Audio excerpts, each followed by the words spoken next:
Avez-vous rencontré celui qui nous invite à le suivre? Eh bien, c'est justement ce qu'il va faire aujourd'hui. Il va nous inviter à le suivre à l'émission La Parole vivante.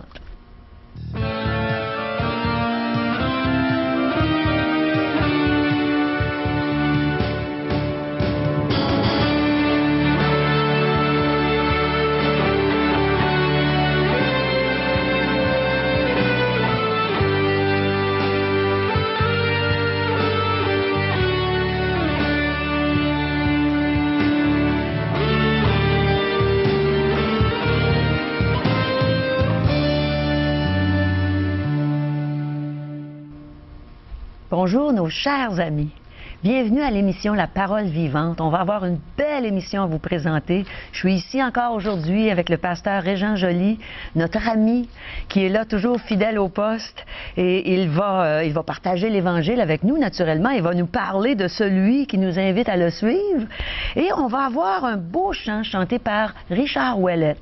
Je pense que vous allez vraiment apprécier. Et notre ami Robert Goulet, qui est notre recherchiste musical, va nous donner son témoignage. Comment est-ce que Dieu s'est fait connaître à lui? Alors, restez avec nous et n'oubliez pas que si vous voulez des commentaires, apportez vos commentaires. Si vous voulez nous poser des questions, on est là pour vous. Et contactez-nous à 1-877-l'Espoir, 1-877-537-7647 ou allez sur notre site web espoir.ca.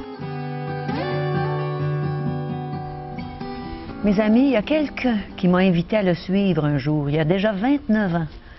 Et c'est de ce quelqu'un-là qu'on va parler aujourd'hui. Bonjour, Régent. Bonjour, Caro. Tu vas nous parler de celui qui nous invite à le suivre. Imaginez-vous donc que Jésus nous invite à le suivre sur le sentier de la vie. Il connaît le sentier de la vie. Alors, c'est pas toi qui nous invite à te suivre. Ce n'est pas moi. Moi, je vous invite à le suivre. Oui. Tu nous parles de lui. Lui, il va nous conduire là où on devrait tous aboutir à la vie éternelle. Mais pour cela, il va falloir le suivre et l'écouter attentivement dans les prochaines minutes. Ça me fait penser à une histoire que j'ai vécue moi-même. J'étais parmi les Gaspésiens, là, plusieurs années. Et un jour, un ami m'a invité à visiter sa terre à bois, puis la forêt qu'il y avait sur sa terre. Puis on s'est aventuré avec lui. Mais je lui faisais confiance parce qu'il m'avait dit que c'était sa terre, c'était sa forêt. Puis laissez-moi dire, Caro, qui connaissait son sentier. Il savait où il s'en allait. Alors je pouvais lui faire confiance. Et c'est ça l'aventure que le Seigneur nous invite. C'est pas une aventure là que l'improviste puis impromptu, mais c'est une aventure. Lui, il sait où il s'en va, puis il voudrait qu'on le suive là dans ce sentier d'aventure merveilleuse avec l'auteur de la vie, le sentier de la vie. Et il connaît l'objectif et le but de ce chemin, de ce sentier. Alors on a besoin de savoir comment. Et c'est ce qu'on va apprendre dans les prochaines minutes, lorsqu'on va retourner avec la Bible en main. On va regarder ensemble les textes bibliques, là où Jésus invite chacun d'entre nous à le suivre, à lui faire confiance. Comme j'ai fait confiance à ce Gaspésien qui m'emmenait sur sa terre et qu'on a pu admirer des belles choses dans la nature, dans cette forêt. Et c'est la même chose, Jésus veut nous emmener sur le sentier de la vie et y faire découvrir des merveilles. On va pouvoir le suivre jusqu'au ciel, probablement. Jusqu'au ciel, c'est là qu'il veut qu'on aboutisse tous et chacun. Mais pour cela, il faut remplir les conditions pour le suivre. Alors, c'est ce qu'on va entendre aujourd'hui. Oui. Alors que Régent va nous partager justement comment faire pour suivre ce sauveur extraordinaire, le Seigneur Jésus. Alors, demeurez à l'écoute.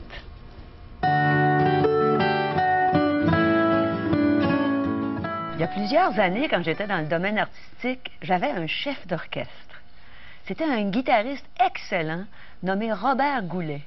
Alors, on va vous présenter un petit clip de son témoignage. Écoutez bien ça. Alors, c'est vraiment une joie et un privilège pour moi de vous raconter un peu comment le Seigneur s'est pris pour venir me chercher. Dans l'état où j'étais et dans le genre de vie que j'avais avant.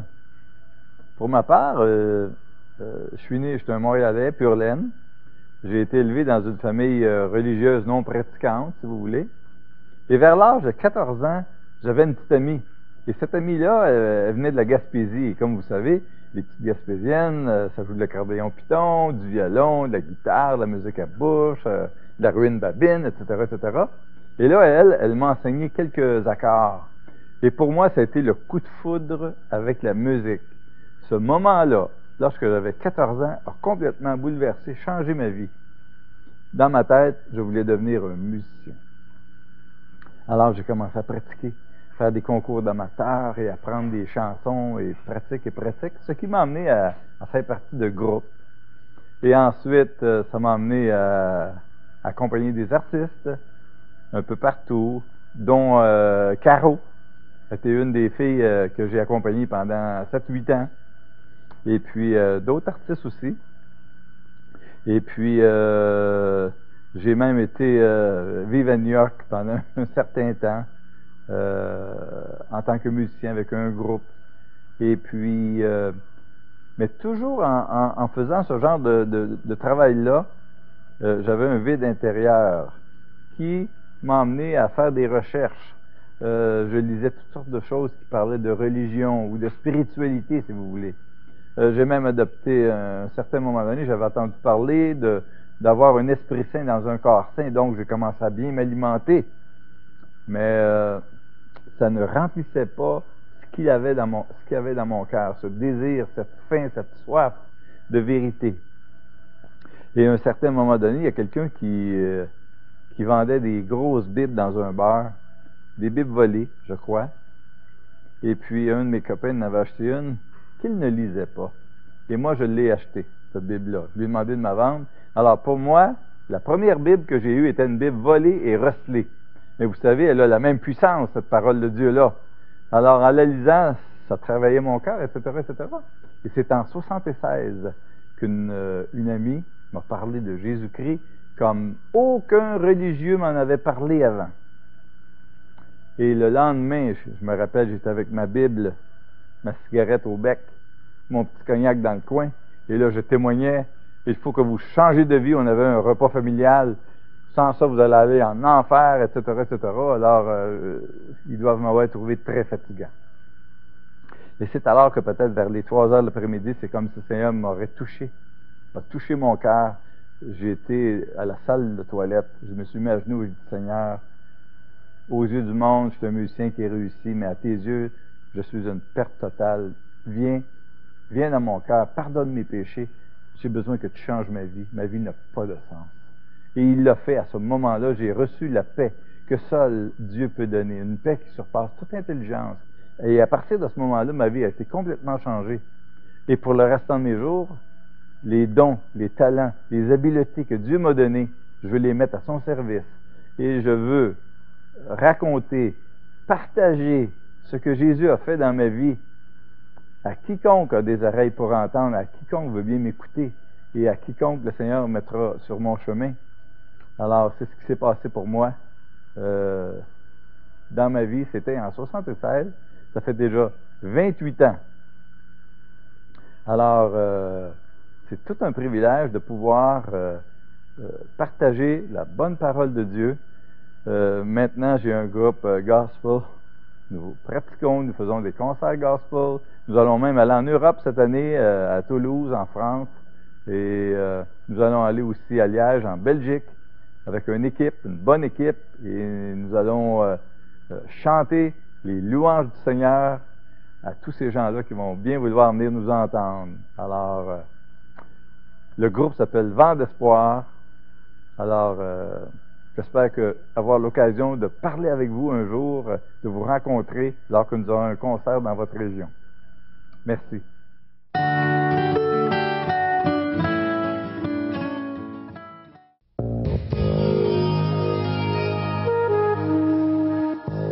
Alors, si ce n'est pas encore fait, je vous invite à vous asseoir confortablement, la Bible en main, et de suivre ce que Régent va nous partager dans l'Évangile. Et le texte de base, Caro et chers téléspectateurs, c'est dans l'Évangile de Jean, chapitre 1, et le verset 43. Alors, je m'en viens. Court verset, Caro. Le lendemain, après avoir rencontré André, Pierre, le lendemain, Jésus, il lâche pas, hein? Il est toujours en train de travailler. Jésus voulut se rendre en Galilée.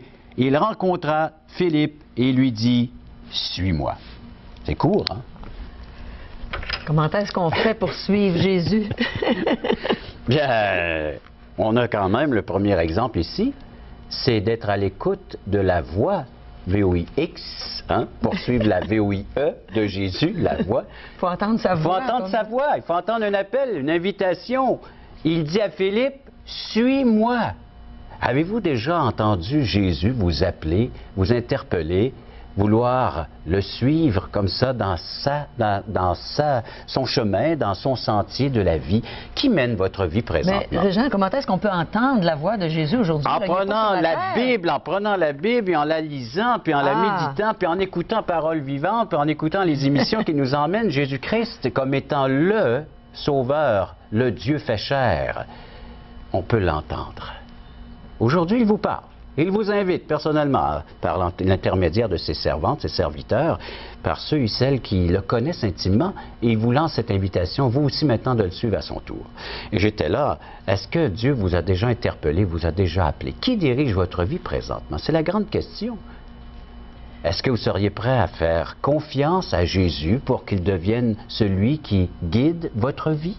Mais tu sais qu'on est dans un siècle où on n'aime pas ça, que quelqu'un d'autre vienne nous dire quoi faire, guider notre vie, diriger notre vie.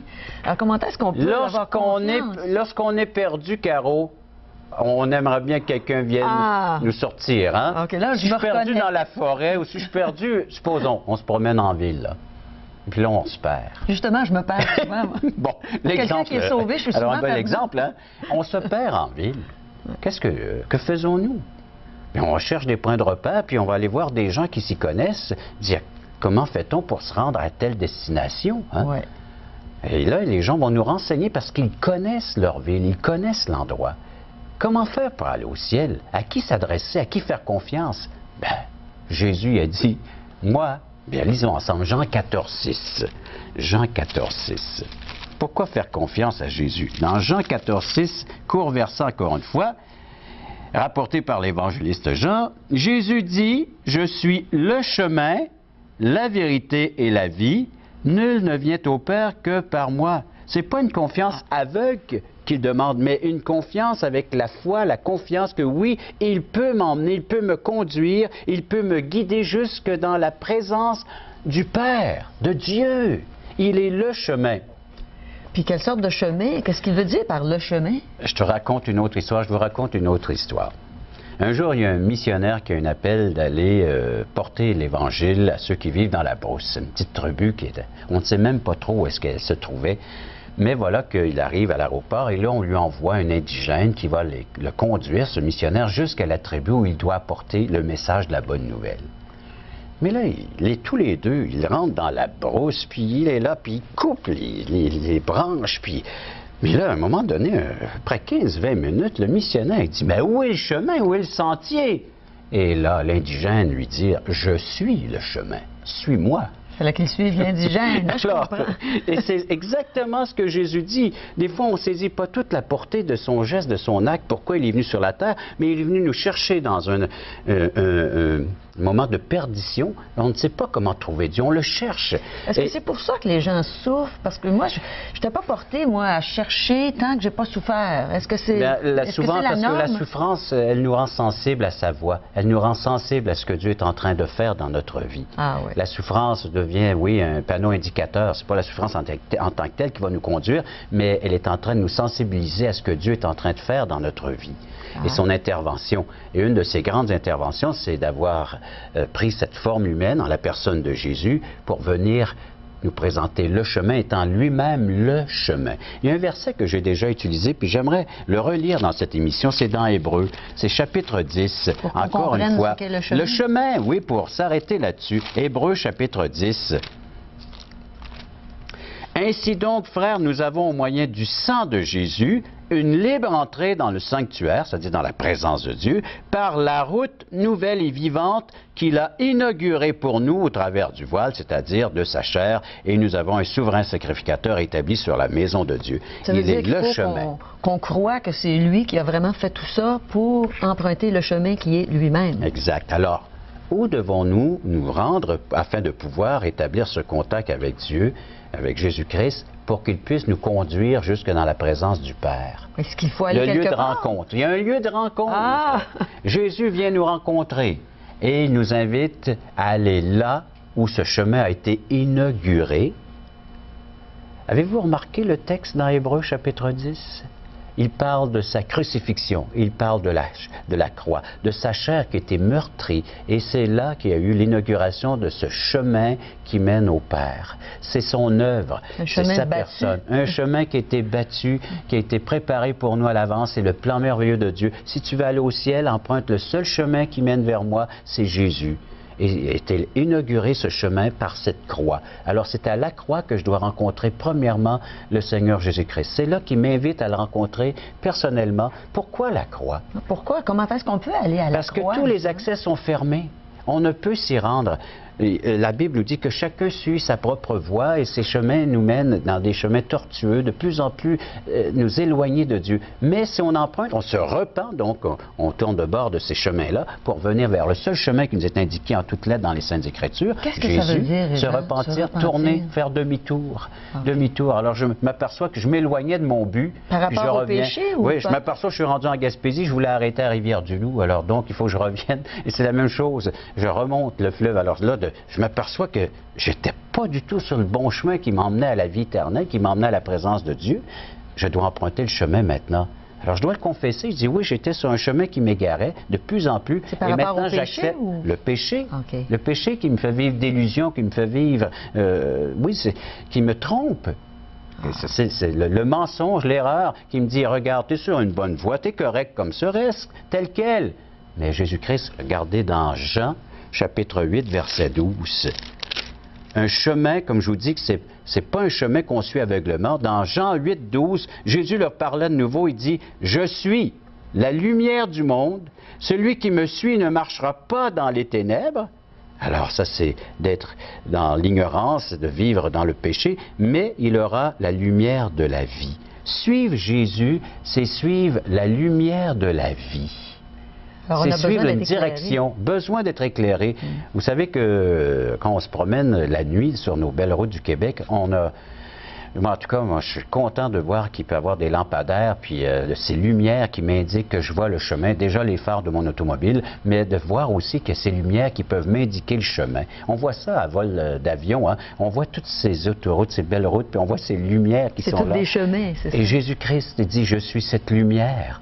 Je suis celle qui t'éclaire pour te dire, oui, voilà le chemin qui va aboutir au ciel, à la présence de Dieu, à la présence du Père. Emprunte-moi, suis-moi. Mais comment est-ce qu'on peut être sûr que c'est vraiment Jésus qu'on suit? Comment est-ce qu'on peut être certain? À cause de ces déclarations solennelles, puis de ce qui a été rapporté dans l'Ancien Testament et dans le Nouveau Testament, ce Jésus est cette personne toute désignée que nous retrouvons par les prophètes et par les apôtres. Et encore, c'est le seul chemin, le seul nom qui a été donné parmi les hommes par lequel nous pouvons être sauvés et avoir cette assurance que oui, lui, il va me conduire au ciel. Pourquoi? Parce qu'il est le seul qui est venu de l'autre côté, de l'au-delà, ou d'après la mort, parce que pour nous, c'est la mort qui va nous emmener. Lui, il est venu de l'autre côté pour venir ici-bas et nous dire comment ça se passe de l'autre côté. Il le sait, lui. Un peu comme l'indigène qui venait de ce village et qui connaissait très bien comment se rendre à ce village pour y conduire le missionnaire. Jésus-Christ est le missionnaire qui est venu, lui, du ciel pour venir chercher ceux qui étaient perdus dans leurs pensées, égarés, et par le fait même nous conduire dans le seul chemin qui conduit au Père. Alors, il sait, lui, tout cela. Je peux lui faire confiance. Tu vois, la foi, la confiance, c'est ça, c'est je découvre qui est ce Jésus, j'y place ma confiance et par le fait même, il dirige ma vie. Je lui obéis, c'est tout simplement ça, le verbe obéir. Peut-être des gens qui disent, comment ça obéir au Seigneur? Bien écoute, si on sait que c'est lui qui possède la vérité concernant le lieu céleste ou ma demeure céleste, parce que dans Jean 14, un dernier texte que je vous partage, dans Jean 14, il parle à ses disciples, à ceux qui l'ont suivi, comme Philippe, suis-moi, et il dit que votre cœur ne se trouble point. J'avais besoin d'entendre ça, moi. Croyez en Dieu et croyez en moi. Croyez en Dieu, croyez en moi. Il y a plusieurs demeures dans la maison de mon Père. Si cela n'était pas, je vous l'aurais dit. Je vais vous préparer une place. Et lorsque je m'en serai allé et que je vous aurai préparé une place, je reviendrai, je vous prendrai avec moi afin que là où je suis, vous y soyez aussi. Mais à qui est-ce qu'il s'adresse quand il dit je vais vous préparer une place? À ceux qui ont décidé volontairement de le suivre. Comme nous. Comme nous et comme les téléspectateurs. J'espère, moi, de tout mon cœur que vous allez faire ce choix, cette décision maintenant, que oui, il n'y a qu'une seule direction, qu'un seul chemin, qu'un être qui peut m'éclairer sur le sens à ma vie présente et me donner tout cet espoir concernant mon éternité, de savoir que mon âme ira directement, qu'une fois que la mort viendra nous chercher, que mon âme ira directement dans la présence de Dieu, mon Père céleste, parce que je suis le seul chemin qui peut m'y indiquer puis qui peut m'y conduire, Jésus. Quand on comprend ça, on n'est plus troublé, hein, Régent? C'est la paix, c'est la joie, parce que nous avons comme guide le Seigneur Jésus, celui qui a déjà marché sur ce sentier qui mène au Père. Je ne fais que le suivre dans son enseignement. Alors, c'est vraiment plus clair maintenant que Jésus est le chemin. Toi, suis-moi. Oui, sur le chemin. Jésus qui est le chemin, la vérité et la vie.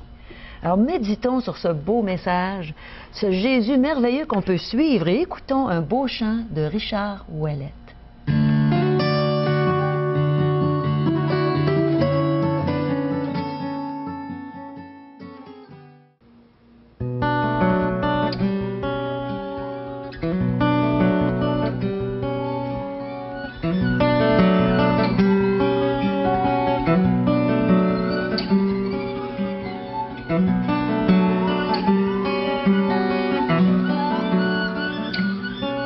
Je ne fais qu'un pèlerinage à travers ce monde douloureux. Mais le pays que j'envisage est sans tristesse, toujours joyeux.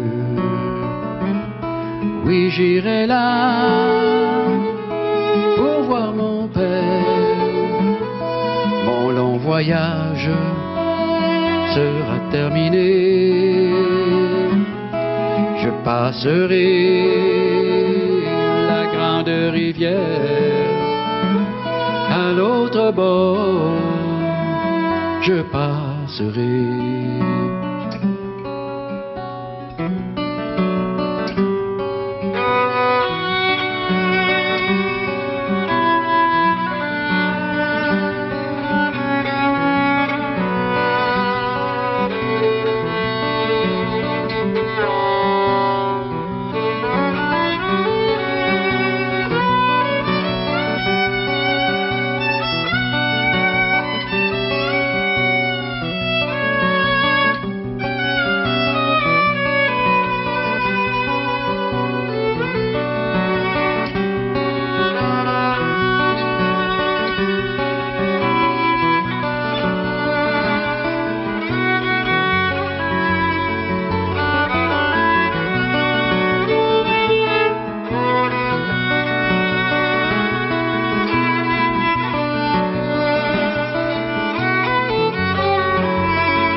Oui, j'irai là pour voir mon Père. Mon long voyage sera terminé.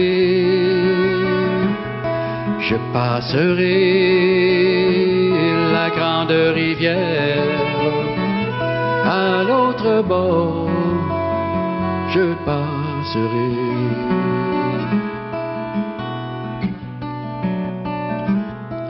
Mon corps sera couché paisible, je serai enfin libéré.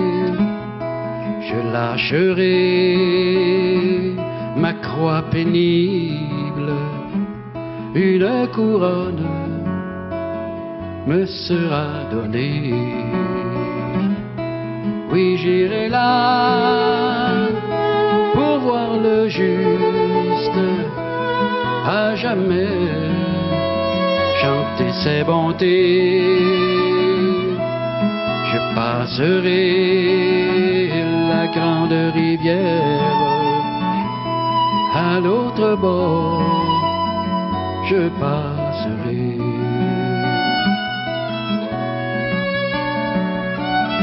Je passerai.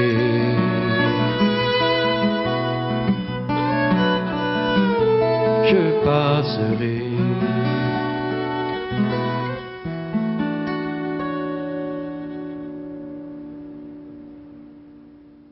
Parole Vivante vous invite à participer à l'un des nombreux merveilleux déjeuners de l'espoir. Ces déjeuners ont lieu dans plusieurs restaurants réputés de la région et vous sont offerts gratuitement. Venez entendre le témoignage d'une vie transformée par la puissance de Dieu.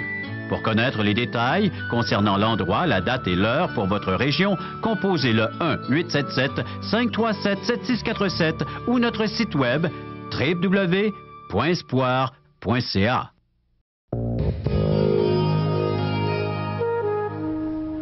Alors, les déjeuners de l'espoir, c'est des endroits où vous pouvez entendre de bons témoignages, comme celui dont on a entendu aujourd'hui par Robert Goulet.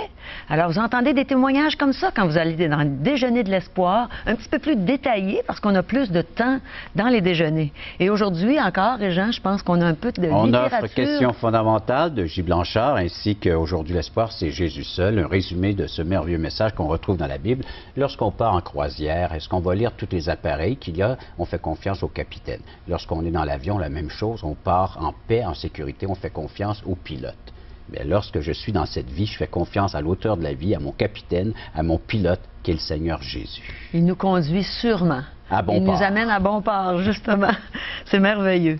Alors, on espère que vous allez être des nôtres encore bientôt, parce qu'on a toujours des bonnes émissions à vous présenter, des beaux chants, et on aime vous rencontrer. On aime que vous nous invitiez chez vous, dans votre salon, pour parler avec vous, pour partager avec vous. Alors, soyez des nôtres à la prochaine émission, La Parole Vivante. On va être là pour vous et on vous aime.